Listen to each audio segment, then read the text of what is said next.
So yun nga mga gar, another day, another life na naman. At kaya sama ko nga ang kaibigan kong Oso at naglalakad kami ngayon. Oh, hi ka naman Kaibigang dyan. Oso. So yun nga mga gar, papunta kami ngayon sa Litex at mag-ukay kami. Sheesh, may pa-skateboard to. Oh.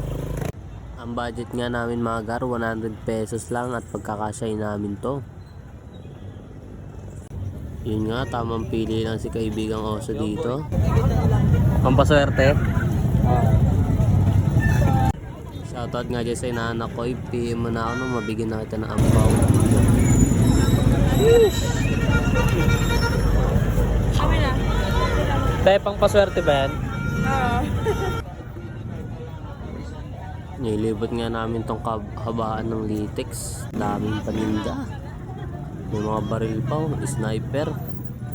Daming sniper, no? Ano yung papatay naman yung mga bata eh? At yun nga, nakarating na kami sa munting paraiso ng mga ukay-ukay.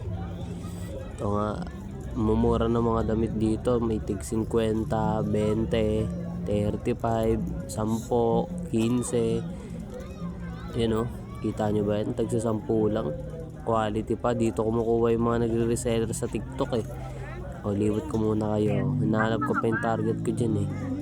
Ingat ang lahat sa mga masasamang loob. Maraming salamat. Maligayang pamilya.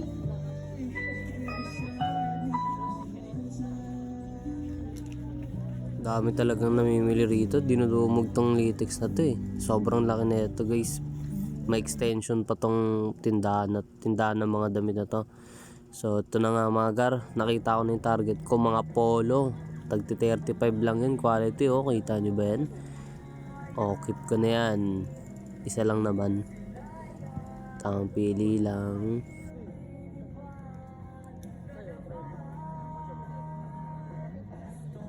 Yun nga mga gar, at nakapili na sa halagang 100. Yan, nakapagbayad na ako at ikot ko muna kayo rito. Off ko muna yung sound, baka makapirate eh. Yan, tamang view lang muna kayo. Baka maisipan nyo bumili eh. So, may idea na kayo. Yan o, mga wala pang kupas yan. Ito yung sinasabi kong extension hanggang dun to sa dulo. Kaya, dami talaga mabibilan dito mga gar. Yan o. Tingin lang kayo dyan. Cargo nila na tag-100 lang. Oh, mga ayos at ang gaganda.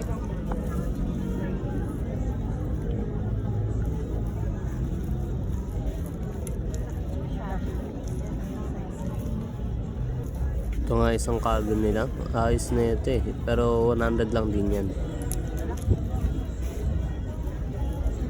Oh mga pre.